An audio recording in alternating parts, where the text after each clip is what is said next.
حضرت شیخ رحمۃ اللہ علیہ نے یہ واقعہ فضائل حج کے اندر بھی لکھا ہے کہ ربیع ابن سلیمان رحمۃ اللہ علیہ کا اللہ علیہ گزرے ہیں، تو ایک مرتبہ انہوں نے حج کا ارادہ کیا، نفل حج تھا، تو حج کا ارادہ کیا، ان کے ساتھ میں ان کے بھائی بھی تھے، دوسرے بہت سارے لوگ فقہ جماعت ہو گئی، تو جب یہ حج کے نکلے تو ایک جگہ جو ہے پڑاؤ ہوا، تو وہاں یہ سامان لینے کے لیے نکلے کہ بھئی کچھ سامان لے کر آ جاؤ، تو جب یہ سامان لینے کے لیے نکلے تو دیکھا کہ ایک کھچر مرا پڑا ہے اور ایک عورت جو ہے اس کھچر کے گوشت کو کاٹ کر ٹکڑے ٹکڑے کر رہی ہے، اور اس کے بعد اس نے اپنی تھیلی میں وہ گوشت رکھا اور لے کے چل دی۔ تو انہوں نے سوچا کہ پتہ نہیں یہ عورت جو ہے بھٹیارن ہوگی، تو یہ کھانا وانا بنا کر غریب ہوٹل میں کھلا دے گی، تو یہ تو بہت غلط بات ہے، اس بات سے روکنا چاہیے، تو یہ اس کے پیچھے چل پڑے۔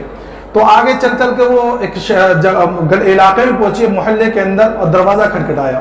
تو اندر سے آواز آئی کہ کون ہے، تو اس نے کہا کہ کون، میں بدحال ہوں، میں ہی ہوں۔ دروازہ کھولا گیا، اندر سے دیکھے کہ 4 لڑکیاں نکلی جن کے چہرے سے بالکل مصیبت اور غم زدگی کے آثار نظر آ رہے تھے۔ تو یہ عورت اندر گئی اور اندر جا کے اپنے بیٹے کے سامنے جو ہے وہ گوشت رکھ دیا، کہا کہ جاؤ اس کو پکا لو، اور پکانے کے لیے کہہ دیا۔ تو ربیع بن سلیمان یہ سارا واقعہ دیکھ رہے تھے، انہوں نے دروازہ کھٹکھٹایا، تو اندر سے آواز آئی کہ کون ہے، کہا کہ میں ربیع ہوں، کہا کہ ہم بدحال اور مصیبت زدہ سے تمہیں کیا کام ہے؟ تو وہ کہنے لگے کہ اللہ کی بندی خچر مردار ہے، اور مردار جو ہے صرف مجوسیوں کے ایک فرقے کے علاوہ کسی بھی جماعت کے اندر مردار کھانا حلال نہیں ہے، تم ایسا کام نہ کر۔ تو انہوں نے کہا، اس عورت نے اندر سے کہا کہ میں غمزدہ ہوں، اور میں جو ہے اللہ کے رسول صلی اللہ علیہ وسلم کے خاندان سے سیدہ ہوں، لیکن میں ایسے ازدرار کی حالت میں ہوں غریبی کی وجہ سے کہ اس وقت میرے اوپر مردان کھانا حلال ہو گیا ہے، بالکل غریب، بہت دنوں سے ہمارا فاقہ ہے، حالانکہ ہم لوگ سیدہ ہیں، اللہ کے رسول کے خاندان والے ہیں، لیکن ہمارے لیے مانگنا جائز نہیں ہے، اور کسی کو ہماری فکر نہیں، کسی کو ہمارے حالات معلوم نہیں ہے۔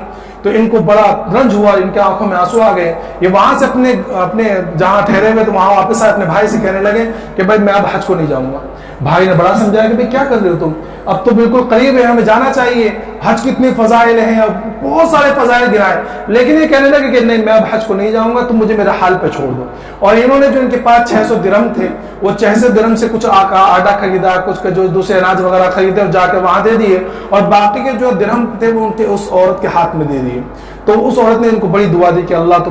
تمہیں جو ہے اس کا بدل عطا فرمائے۔ ایک بیٹی نے کہا کہ اللہ تمہیں اس سے بہترین بدل عطا فرمائے، اور ایک نے کہا کہ دنیا کے اندر ہی تمہارا اس کو نعمت بدل عطا فرمائے۔ بہت ساری سب نے دعائیں دی، اور یہ واپس آ گئے، اور ان کا جو قافلہ تھا وہ چلا گیا، یہ وہیں ٹھہرے رہے۔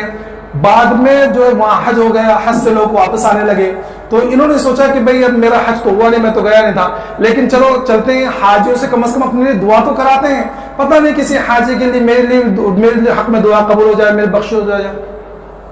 تو جب پہلا قافلہ آیا تو یہاں پہنچے، اور پہنچ کے کہنے لگے کہ بھئی جو ہے انہوں نے سلام دعا ہوئی، تو یہ کہنے لگے کہ بھئی میرے لیے بھی دعا کرنا۔ تو سامنے والا بندہ کہنے لگا کہ بھئی میرے لیے دعا کرنا،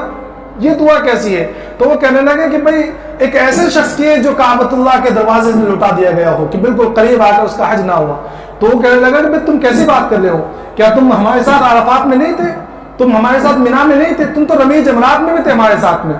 تو یہ بڑے اچنبھے میں پتہ نہیں کیا بات ہوگی۔ بعد میں ان کے بھائی کا قافلہ واپس آیا، تو جب ان کے بھائی کا قافلہ واپس آیا تو یہ پھر وہاں ان کے پاس پہنچے کہ کہا کہ میرے لیے بھی دعا کرنا۔ تو ان کے بھائی کہنے لگے کہ بھئی دعا کیسی، تم تو ہمارے ساتھ میں تھے،